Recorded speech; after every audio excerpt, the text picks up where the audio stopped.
সংগ্রাম করেছে, দেশ স্বাধীন করেছে, দেশ গঠন করেছে, সেই পরিবার জিয়া পরিবার, শহীদ জিয়া এবং তার উত্তরসূরি হিসাবে বেগম খালেদা জিয়া, জিনার প্রতি এই দেশের সকলে তাকিয়েছিলেন। 9 বছর আন্দোলন করে গণতন্ত্র দিয়েছিলেন সেই নেত্রী আমাদের দেশনেত্রী বেগম খালেদা জিয়া। আবার 91-তে দেশ গঠন করেছেন, মানুষকে আশার আলো দেখিয়েছিলেন। 17 বছর যে নেতা জিয়া পরিবারের, শহীদ জিয়ার স্বপ্ন, বেগম খালেদা জিয়ার স্বপ্নকে বাস্তবায়ন করার জন্য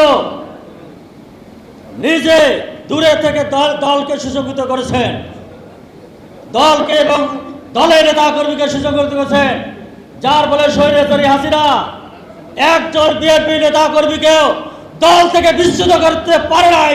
ঠিক আছে না? পারে নাই। সেই নেতা কারা মুক্তিতে আজকে একটি হচ্ছে স্বৈরাচারী হাসিনা উৎখাত হয়েছে, কিন্তু বাকি আছে দেশের মানুষ তাকিয়ে আছে।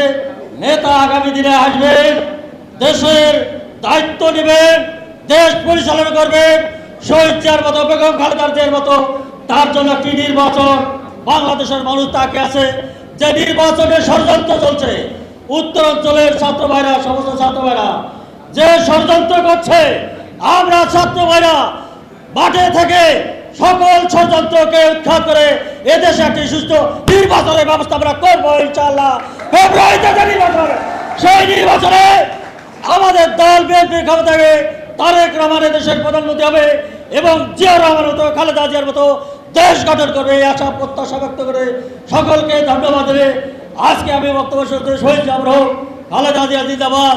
আগামী দিনে একটি দফার আলোকে যিনি দেশ পরিচালনা করবেন, যিনি 18 বছর আগে কারামুক্তি পেয়ে দেশের মানুষের জন্য কাজ করছেন, সে আমাদের নেতা বিএনপির ভারপ্রাপ্ত চেয়ারম্যান তারেক রহমান।